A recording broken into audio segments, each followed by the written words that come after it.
perlu diadakan komunikasi yang apa? Saya belum jelas. PPN clear kan dipotong. PPN clear. Final. Ya Pak. Final potong. Terus Ya. Bapak tanyain apa? Tenaga ahli atau perusahaan? Mereka minta pajak tenaga ahli lagi. Kan wajib tenaga ahli Bapak. PPN 23. Kan itu kan udah kita laporkan di akhir tahun Pak. Setiap tenaga ahli. Pada saat kontrak. Iya. Terus yang Bapak tanyakan? Harusnya kan kalau udah kita bayar pada saat akhir tahun, cukup lah di situ kan gitu harusnya Pak. Ini pada setiap kontrak kita bayar tenaga ahli lagi, pajak tenaga ahli lagi di luar yang PPN PPH itu. Itu kita perlu pacarnya. Jadi yang selama ini kita alami ya Pak ya, ada miskomunikasi dengan pihak pemeriksa. Mungkin perlu diadakan komunikasi langsung dengan Irjen atau BPKP supaya ada kesepakatan tentang pemeriksaan ini. Jadi kita di lapangan gitu Pak ya, tidak jadi objek korban lah, jadinya sering kejadian seperti itu Pak. Karena gini, yang namanya pemeriksa kalau dibantah itu masalahnya semakin rumit, semakin banyak jadinya semakin banyak kesalahan jadinya, yang lain lagi, yang ini lagi gitu Pak. Jadi itu yang kita alamin sering kejadian di sana. Demikian Pak pertanyaannya. Assalamualaikum warahmatullahi wabarakatuh. Thank you Pak Pani. Yang kedua Pak Ivan.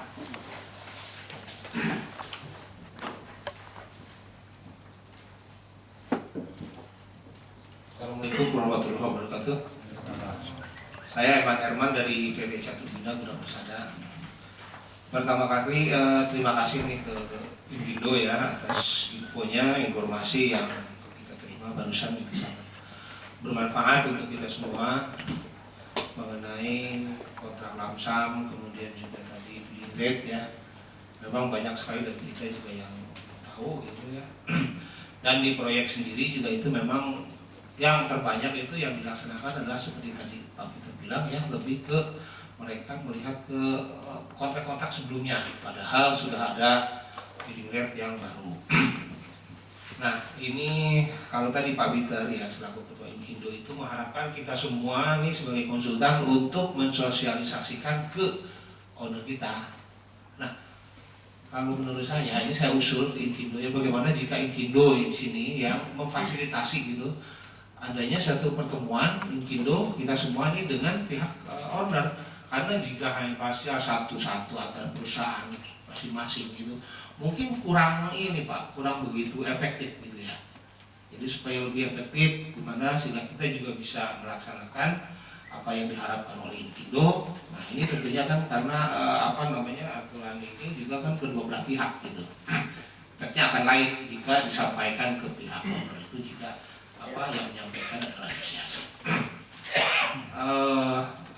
Itu satu. Kedua juga tadi ini terima kasih aja informasinya mengenai pinjam bendera, itu memang yang harus kita sekarang hindarkan ya karena beresiko tinggi. Kemudian mohon maaf nih saya menyampaikan yang mungkin off the record nih Pak. Ini Enggak ada off the record. Off the record maksudnya tidak keluar. Ini kita rekam itu direkam, kami publish di YouTube loh Pak. Nggak apa-apa kalau memang ini kan tadi Pak Peter minta kita ini menyampaikan menjadi keluhan dan sebagainya gitu ya. Nah mungkin sama lah dengan bapak-bapak yang lain gitu ya, bahwa hambatan utama kita konsultan itu adalah di masalah komitmen fee itu ya. Nah ini tentu saja terus terang saya sangat mengharap sekali Inkindo di sini untuk berperan lebih kita kompak untuk gimana supaya bisa ya to the point-nya menurunkan gitulah. Itu kan kesulitan kita Pak. Atau tidak sama sekali. Kalau zero mungkin berat Pak ya. Kalau menurunkan itu hukumnya itu pidana Pak. Jadi harus tidak sama sekali. Jadi itu karena itulah hambatan utama kita. Oke. Saya sudah tangkap ya. Ya, terima kasih Pak. Assalamualaikum warahmatullahi wabarakatuh. Jadi Mas ya, enggak Pak. Assalamualaikum warahmatullahi Kurang dekat Pak. Ya. Ini aja. Nah itu bisa. Kurang dekat aja. Kurang dekat. Assalamualaikum warahmatullahi wabarakatuh. Nama saya Deden Romanudin Pak, dari PT Pentas Budaya Nusantara. Masih dengan Bapak bergerak di mana? Saya konsultan dalam konstruksi Pak. Di mana? di Pemda, di beberapa kementerian ada. Ya, tidak apa-apa supaya kita tahu Bapak. Saya terakhir saya di Kehutanan di Kemenko sama Pemda Tangerang Selatan. Pemda tingkat 1 DKI maksudnya ini. Enggak Pak, di Tangerang Selatan. Oh, Tangsel. Ya. Sementara sih itu saya bergabung dengan Ikindo sejak 2014 Pak, baru. Di awal-awal sih saya cukup GR juga gitu karena begitu masuk informasi Ikindo ke kantor kami lancar, tapi belakangan ini ternyata tidak. Kalau kurang tahu Pak, awal-awal tuh kami majalah selalu datang. Bapak alamatnya benar enggak? Betul Pak, saya dari tahun 2010 sampai sekarang masih tetap pindah-pindah. Artinya begini, ya, kami mohon konsistensi dari tim istilahnya, tim komunikasi Ikindo lalu di tingkat. Apa yang Bapak tidak terima contohnya? Ya maju. Maksud saya begini, yaitu satu konsistensi dari tim informasi dan komunikasinya mungkin lebih ditingkatkan lagi. Lalu yang kedua saya usul bagaimana kalau misalnya ada pertemuan rutin seperti ini Pak, jangan sampai nunggu setahun sekali begitu penyerahan anggota baru kita ngumpul gitu. Tapi pengennya sih ada rutin gitu, supaya nanti informasi seperti ini kan saya juga baru update nih Pak, soal billing rate, lalu tentang kontrak lamsam segala macam. Karena kejadian di begitu saya baru sekarang waktu kemarin kontrak tahun 2015 kemarin terakhir itu ada double seperti itu Pak. Jadi karena saya belum ya mungkin saya juga kurang begitu ini ke peraturan ya. Jadi belum paham adanya kan kalau misalnya ada pertemuan seperti ini lebih gampang untuk kita memahami gitu ya. Oke Pak Ya, Deden. itu aja kira-kira Ya, Pak. ya. Terima kasih. Assalamualaikum. Terima kasih Pak Deden. Pak, monggo Pak. Ya, sudah. Dekat aja Pak. Salam sejahtera buat kita semua. Saya dari Bangun Karya Propertindo, bidang usaha di Construction Management MK. MK. Pak siapa Pak? Yohanes Gunawan. Pak Yohanes ya. Saya ingin hanya menanyakan mengenai hak dari anggota Inkindo. Karena di DKI kan untuk membuat laporan itu masih diminta tanda tangan 7 disiplin bidang yang KME lain-lain. Sedangkan itu kan sebetulnya harus dalam tahapan desain. Dalam construction harusnya wewenang MK yang membuat construction administration kan. Jadi nggak perlu lagi harusnya menandatangani 7 bidang itu. Karena kalau ada soal desain akan balik ke konsultannya. Kami mengadministrasi gitu lah. Nah ini kami kurang jelas hak dari anggota Inkindo dalam kaitan dengan pelaporan di DKI Pak. Ya. Ya, saya Pak kira. Yohanes ya. Oke. Ya, Itu aja ya Pak ya. ya. Pak bisa dimatikan itu Pak. Ada mungkin 1 supaya 5. Sebenarnya saya jawab ya semua mumpung ingat. Makasih Pak. Kontrak langsam. Kontrak langsam ini Permen PU 31 2015 ya. Bahwa setiap personil itu bisa merangkap di 3 pekerjaan dalam waktu bersamaan. Ini memang permen ini kita dorong karena supply and demand yang sangat kurang. Sekarang itu Bapak mau cari tenaga ahli teknik lingkungan, sangat mati tenaga ahli lingkungan susah Pak. MK, GBK sekarang itu ada 8 paket mengenai MK, nyari tenaga MK yang SKA-nya Madya atau utama susah banget Pak. Ya karena si supply and demand kurang maka didoronglah Permen 31 ini supaya satu tenaga ahli itu bisa merangkap di 3 pekerjaan yang langsam kontrak ya, bukan dia di sini langsam di sini sudah di sini tidak boleh. Langsam ada di surat edaran itu. Nah, mengapa itu terjadi? Karena kita ingin kontrak langsam itu bisa terjadi. Kontrak langsam itu fix, tidak bisa diubah. Tidak Bapak boleh nambah bisa kurang, tidak boleh. Tadi Pak Pane ya tadi ya. Kontrak langsam itu fix, tidak bisa berubah. Sehingga apa-apa yang kontrak langsam ada di Permen 31. Ya, di situ Bapak lihat pekerjaan-pekerjaan yang kontrak langsam itu ada kajian, master plan, studi, ada di situ. Nah, sehingga Bapak Ibu bisa melihat oh ini kontrak langsam. Kalau dia kontrak langsam ya harus sistemnya pembayaran langsam. Kalau pajak, saya tidak menguasai pajak ya. Tapi saya ingat saya mungkin teman-teman yang lain bisa. PPH oke lah. Pajak tenaga ahli kan PPH 23 ya, benar ya? 21 ya? 21 kan dipotong bulanan itu. Apa yang Bapak masalahkan? Harus Saya yang minta Pak. Ya memang harus dibayar kan itu Pak. Enggak, kalau tahunan kan melaporkan gitu Pak. Pajak tenaga ahli umpama tidak tetap sekarang. Iya, Bapak tenaga ahli itu kan tidak semua Bapak tahunan. Tenaga ahli itu kan Bapak wajib pungut, ya kan? Wajib pungut Bapak kan? Iya, Ya, Bapak kan sebagai perusahaan wajib pungut. Bapak meng-hire tenaga ahli, harus Bapak pungut kan pajaknya. Kalau Bapak enggak, berarti Bapak yang belum memahami itu pajak tenaga ahli. Bahwa pajak setiap tenaga ahli harus ada pajaknya PPh 21. Dia penghasilannya berapa, Bapak pungut. Bapak lapor ke dia punya NPWP pribadi. Tapi kalau dia masuk di tenaga ahli tetap Bapak, ya Bapak bisa lewat perusahaan bayarnya. Tapi kalau dia tenaga ahli freelance kan Bapak harus bayar pajaknya. Iya, Itu- itu sama kan Pak. Hah? Jadi ini kan tenaga di perusahaan kita, gitu ya Pak ya. Kita kan laporkan di akhir tahun. Itu yang tetap ya. Cuman tetap mereka minta kadang itu. Ya karena secara umum memang harus dibayar bulanan sesuai dengan gaji yang dia berikan. Karena tidak mungkin semua tenaga ahli sampai akhir kan.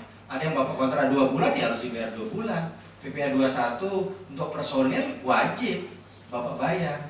Begitu Bapak kontrak, makanya di kontrak itu kan kontrak kita sama tenaga ahli dengan gaji sekian, pajak ditanggung perusahaan, ya Bapak harus bayar.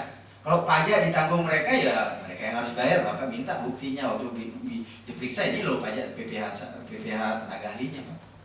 Tapi kalau Bapak belum menguasai, nanti akan dijawab oleh teman-teman yang lain. Tapi penjelasan saya clear, harusnya pajak. Kalau PPh kan final bagi yang konstruksi. Ya tadi ya, 2% ya. Ya, konstruksi 2% ya, pajak finalnya. Tapi yang non konstruksi 4% Bapak gitu ya. Silakan, itu kan PPN clear sih. Kalau pajak tenaga ahli saya rasa clear di perusahaan saya tiap bulan rasanya bayar itu Pak pajak tenaga ahli. Fluktuatif tergantung proyek kita kan. Ya, itu jangan salah. Terus mengenai miskomunikasi ego sektoral memang kalau Bapak ikut seminar kita dengan Wakil Ketua BPK Pak Hasanul Kosasi beberapa bulan lalu, bahwa memang ego sektoral itu terjadi. BPK merasa dia yang memeriksa kita, ya kan? Pasti ada antara pemeriksa dan yang diperiksa. Tetapi Bapak juga paling tidak memahami tentang undang-undang tata cara pemeriksaan yang seperti yang ada di buku itu. Bapak pelajari, yang memang dengan penyampaian yang benar. Kalau tidak bisa, sarannya Pak Hasanul, diperiksa oleh pemeriksa. Kan ada kepala pemeriksanya. Bapak tidak bisa di sini ke atasan. Bapak tidak bisa ke atasan, ke kasubditnya, atau tidak bisa ke kasubdit, Bapak lapor ke kami di asosiasi untuk menjembatani Bapak. Kalau Bapak merasa benar, tapi kita tidak mentolerir kalau Bapak tidak benar ya. Kami bukan asosiasi akan membela teman-teman kita atau anggota kita yang melakukan yang merasa dizolimi. Tapi kalau Bapak malsu tiket, maya buang ke laut lah, ya kan? Silakan aja Bapak tanggung sendiri, jangan melibatkan asosiasi. Tapi kalau Bapak benar, kami akan memperjuangkan Bapak. Kami punya Badan Advokasi dan Mediasi, Pak Ketuanya Pak Victor, ya, Victor Sianipar. Bapak bisa bertulis ke kami beberapa kali mendampingi sampai pengadilan, saksi ahli, memberikan bantuan hukum. Kalau terjadi sesuatu, memang budaya kita menurut saya, padamkanlah api sebelum dia besar. Kalau saya ini ya, sebagai ketua Inkido, saya bisa bilang, oh ya bisa membela ini begini, tapi padamkanlah api itu sebelum dia besar. Itu karena memang budaya di kita, sebaiknya api itu dipadamkan waktu bersih, jangan besar. Kalau besar nanti kosnya tinggi. Pengalaman kami, pengalaman Bapak mungkin diperiksa gitu ya. Saran saya ya, mengenai hubungan dengan Inkido sebagai asosiasi clear. Kami Inkido menolak komitmen sebagai asosiasi ya, zero komitmen oke. Tetapi kan tidak bisa kita mengatur 6.000 orang ini sama persepsinya kan. Bapak bayangkan bagaimana saya bisa mengatur 6.000 perusahaan yang punya kepentingan yang berbeda. Kami sebagai asosiasi, kami menolak di deklarasi kami, kita menolak komitmen fee. Bisa? Tidak Pak Peter? Bisa, buktinya sekarang konsul dari Eropa semua tidak mau terima fee. Tanya Pak Iman, boleh ya? Bapak mau asosiasi sama Euroconsul, Bapak disuruh tanda tangani BIM, Business Integrated Management, tidak mengeluarkan fee. Maksimal boleh apa ya, $50, halo Pak, $50 untuk entertain. Ya ada aturannya. Kenapa kita itu tidak bisa? Ya memang budaya korupsi dan kolusi di Indonesia ya masih menjadi bagian dari kita. Ya siapa, saya, Kak, Bapak, Ibu sekalian yang melakukan. Bagaimana kita memberantasnya? Ya sama-sama. Bagaimana ya mengurangi pelan-pelan. Sekarang di Direktorat PU mulai menurun komitmen fee. Yang merusak ini ya perusahaan-perusahaan abang-abang yang dipinjam-pinjam ini, Pak, yang merusak bisnis kita ini. Makanya kalau ada yang Bapak nawarnya rendah atau kami juga akan membantu itu, tapi tentunya kita tidak bisa saya mungkin ngomongnya enak, tetapi pelaksananya kan sangat susah itu, Pak. Kita pernah menggagas untuk menolak proyek non consulting services namanya NCS yang pakai manajemen fee. Kalau Bapak main di pemberdayaan dengan Bank Dunia masih ada proyek tersebut, kita menolak. Tapi kita menolak ada Perkindo, asosiasi lain ikut, ada DPP dari Jawa Timur ikut, yang kita tidak bisa kontrol. Saya kan ketua Indo DKI yang tidak bisa mengontrol DPP lain untuk melakukan hal yang sama. Tapi untuk hal itu ya kita sama-sama mulai profesional. Saya yakin dengan syarat yang begitu berat, sekarang Bapak buat SPO aja susah kan? Tenaga harus punya SKA, harus gini. Itu untuk mereduksi konsultan-konsultan yang bermain asal. Sehingga kita mengharapkan supaya ada peningkatan profesionalisme di antara kita sekalian. Sehingga kontrak itu menjadi efektif. Usulnya Pak Eman, bagaimana sosialisasi untuk ini? Kami sudah melakukan ya Pak Dia, berapa kali kita sudah mensosialisasi, tapi tidak semua 30 berapa sekarang departemen ini? Berapa 33 ya? Berapa 33 menteri, kita tidak mungkin mampu melakukan itu dengan waktu kita, program kita. Kita mensosialisasikan yang Kementerian PU sudah Permen 31 kontrak langsam, mungkin stafnya Pak Eman yang hadir. Itulah gunanya kadang-kadang yang hadir itu dikirim yang tidak menguasai. Makanya saya paksa Bapak Ibu sekalian ke sini supaya bisa bertemu dengan saya, bisa bertemu sehingga tahu loh ini kontrak langsam begini, billing rate begini. Nah, tentu ya kita terima ya Pak Dia untuk sosialisasi lebih efektif. Dalam bulan depan, di bulan Mei ya, kita akan mensosialisasikan billing rate ini, jenis kontrak dan untuk non jasa konstruksi. Silakan Bapak Ibu hadir. Jangan sekarang Bapak Peter, tapi waktu acara udah hadir, datang sedikit. Itu namanya tidak konsisten dengan apa yang Bapak omongkan. Saya mengingat partisipasi Bapak. Kalau Bapak berpartisipasi aktif, pasti Indo ini menjadi lebih baik. Karena sekarang ini Pak, kalau Bapak mungkin belum pernah hadir waktu pemilihan ketua Indo. Yang hadir dari 900 itu paling 300 orang. Coba Bapak bayangkan.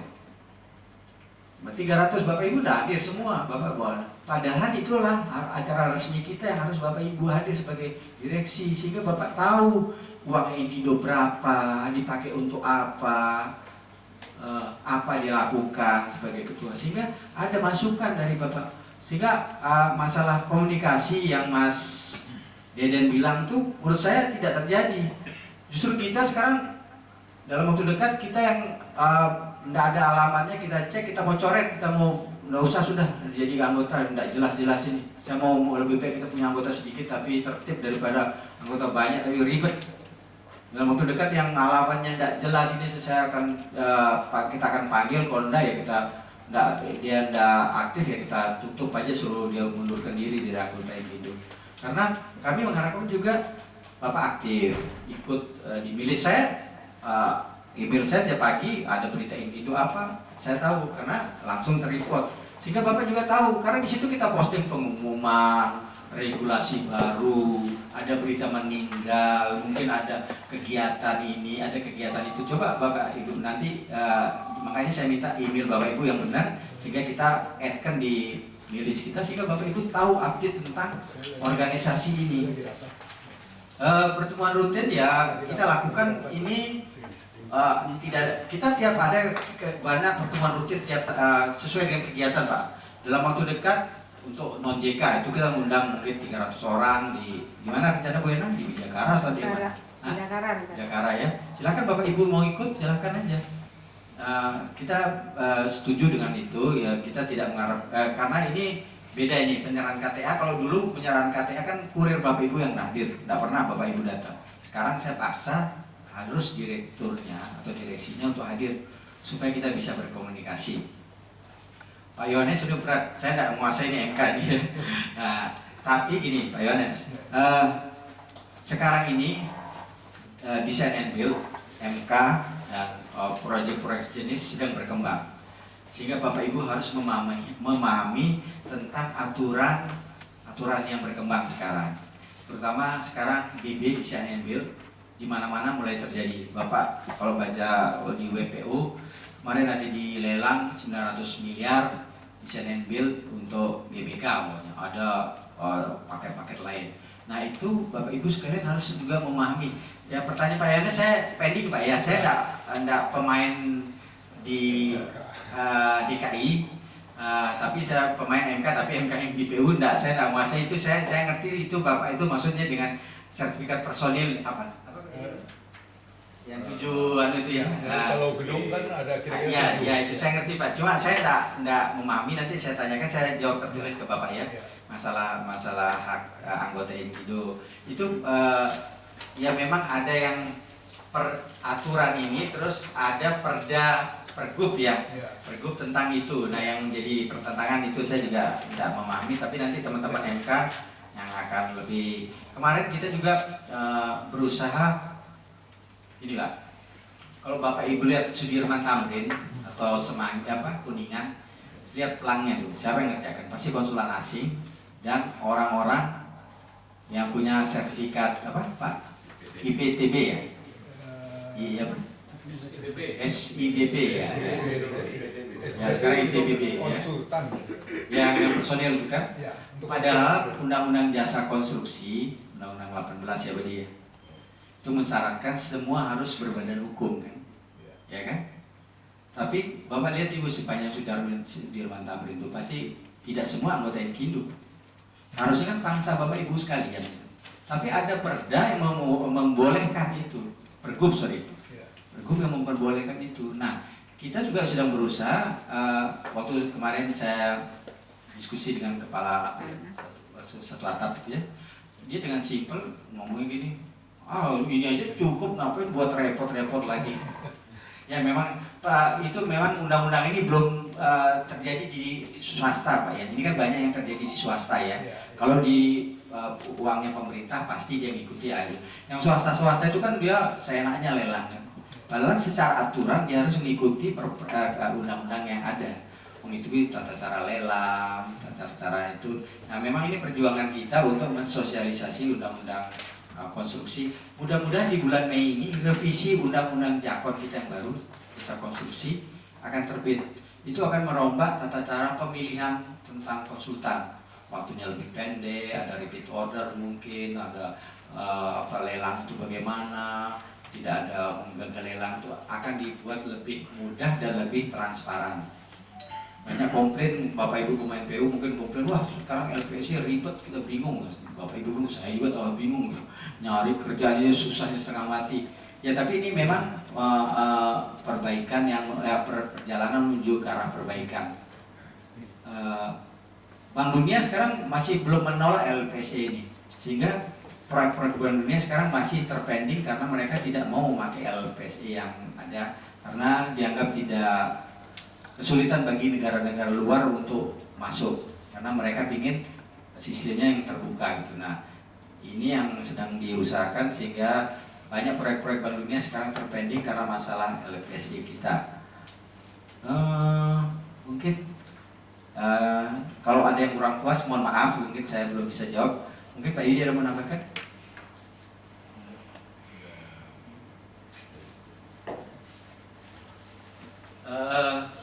Lagi yang hubungan dengan hal-hal lain. Oh iya, nomor handphone saya 0812 Pak ditulis 0812 925 6674 0812 925 6674 Peter Fran nama saya. Pak Yudi 08 11 88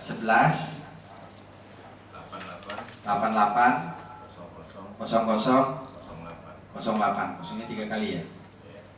Pak Yudi Setiabudi, Sekretaris Ingindo, Bapak bisa WA saya 24 jam, WA saya terbuka. Kalau ada yang saya belum respon berarti mungkin saya sedang ada kesibukan, tapi akan saya cepat. Yang banyak saya direspon tuh begitu SBU, Pak Peter SBU saya kok lama banget. Kemarin saya ada suatu perusahaan, Pak Peter, woi komplain banyak telepon saya cek di ini. Ternyata memang karena gini ya, Bapak Ibu sebagai direksi suruh ngurus SBU. Anak Bapak buah ini datang ke sini, ada perbaikan dari sini, mereka responnya lama, dipikir kita yang lama. Padahal kalau Bapak Ibu datanya lengkap Pak di sini Pak ya, kita mempunyai SPM 2 malam jadi. Sehari 3 hari 2 malam harus keluar dari Indo DKI. Jadi tidak mungkin kalau datanya lengkap tidak keluar dari Indo DKI, karena kita sudah ada standar di sini maksimal 2 malam dia harus keluar dari Indo DKI. Jadi kalau ada Bapak Ibu ada kesulitan, nggak apa-apa WhatsApp saya mau cek, tapi Bapak cek dulu anak buah Bapak. Biasanya itu dia list kerjaan kontraknya tidak ada. Kemarin saya dikomplain, Pak kita rusak gimana kok saya nggak SK saya nggak diakui. Bapak buat SK ini di mana? Ingindo apa? Alteri ya, dan connect dengan Ingindo di sini. SK-nya di sana sistemnya beda. Akhirnya memahami hal itu. Nah, sehingga Bapak Ibu sekalian kita juga berusaha untuk meningkatkan pelayanan untuk mempercepat SBU itu. Tanggal berapa Berna? 12 April ya. Yang LPJK itu ada di web kita, nanti Bapak lihat. Atau ada one day service untuk buat SKA, SBU, SKT. One day service sehari jadi. Bapak siapkan, Bapak majukan peranu di sini, diperiksa sini, nanti pas tanggal 12 langsung Bapak langsung di asesor, langsung dokumen lengkap, sehari itu jadi. Itu adalah langkah terobosan daripada LPJK untuk mempercepat SBU. Silahkan pergunakan kesempatan itu. Nah itulah gunanya Bapak lihat ngilis, lihat pengumuman. Kalau enggak ya Bapak lewat, saya juga tidak tahu. Tidak mungkin, kita juga sudah menyebarkan informasi se-efektif mungkin. Tapi tentunya ada partisipasi Bapak. Silahkan mau mengurus SBU, saya mau nambah SBU saya. Sekarang itu kurang, saya RI 101 atau RI 107 atau MK. Program MK sekarang banyak banget Pak. Habis ini Ambalang, MK terus itu kumuh, 2KP, PPK, banyak dari program MK yang sekarang karena infrastruktur sudah mulai meningkat sehingga kita konsultan MK banyak kekurangan. Tapi tentunya ya, karena MK ini sangat spesifik, saya mengharapkan adanya profesionalisme di level Bapak Ibu sekalian untuk menjalankan pekerjaan tersebut. Ada lagi yang saya buka satu kali kesempatan lagi. Ada yang mau nanya? Monggo Pak Yohanes. Mengenai Inkindo kan hanya 1 tahun ya masa berlaku ya Pak. Ya. Ada cara lain nggak? Karena kami itu keterkaitan dengan izin lain. Jadi selalu saling mengait yang akhir-akhirnya hanya ngurus izin gitu Pak. Jadi apakah bisa 3 tahun atau 4 tahun? Nah itu mengaturnya gimana gitu Pak? Ini Pak Yudi ini LPJK, jadi dia lebih tahu dari saya. Ya Pak, kami sudah menjajaki dan juga ini masukan dari anggota untuk masalah KTA kita. Kami memang akan mengusulkan ke DPN Pak. Kalau ini kan DPN Pak ranahnya Pak, supaya lebih simpel, lebih mudah dan ada pilihan.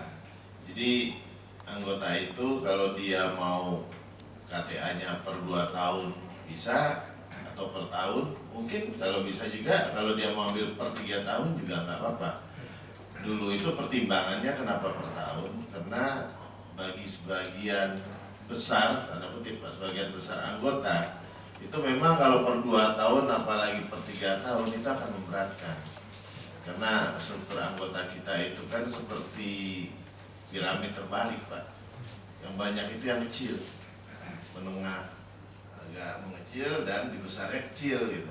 Nah yang kecil-kecil ini mereka aduh kalau per 3 tahun mau bayar SBU, bayar SKA, bayar KTA, kontrak kantor gitu.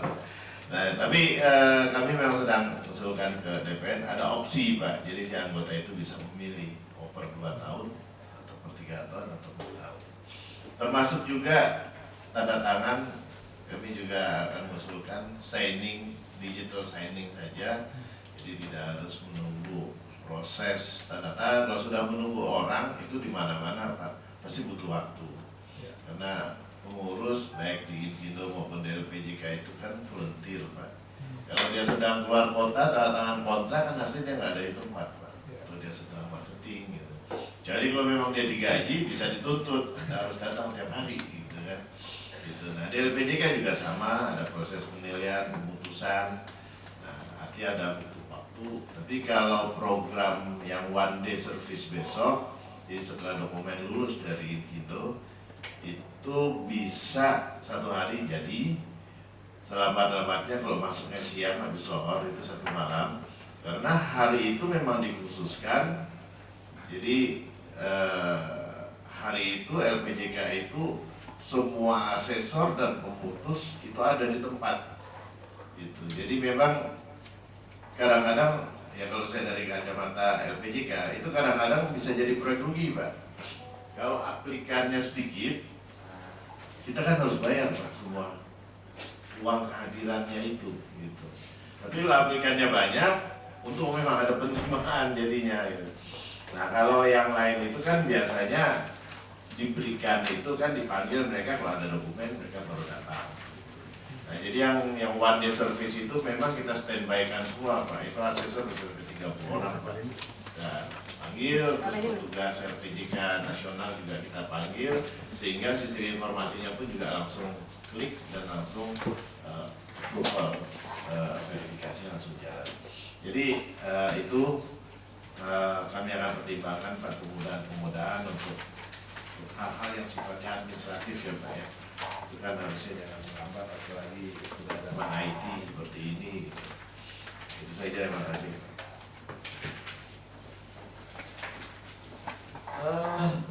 Bapak Ibu sekalian, saya buka satu, nggak ada. Kalau nggak ada saya akan tutup. Ada Bapak Ibu? Kalau nggak ada ya ngobrol bentar, silakan ngobrol. Ya mungkin saya tutup. Pertama-tama saya ucapkan atas nama pribadi dan pengurus mengucapkan terima kasih atas kerelaan Bapak Ibu sekalian datang ke kantor ini, kantor kita. Mudah-mudahan ada manfaatnya Bapak Ibu sekalian di sini sehingga bisa menjalin komunikasi dengan kita lebih baik, lebih tertib. Akhirul kata saya ucapkan wassalamualaikum warahmatullahi wabarakatuh. Selamat siang. Bapak Ibu silakan kuenya. Silakan Bu. Ada kopi di luar. Silakan Bu. Yang sudah diisi formulirnya bisa dikumpul. Nah, terima kasih. Ini alamat emailnya kami masukkan di grup milis nggak apa-apa ya Bapak Ibu ya? Alamat email.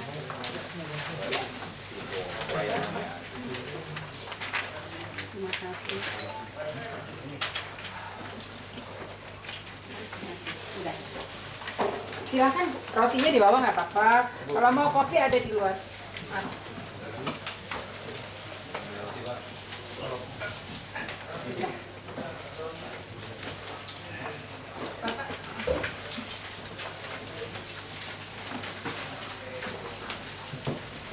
Bawa aja rotinya. Kata anggotanya di luar ya.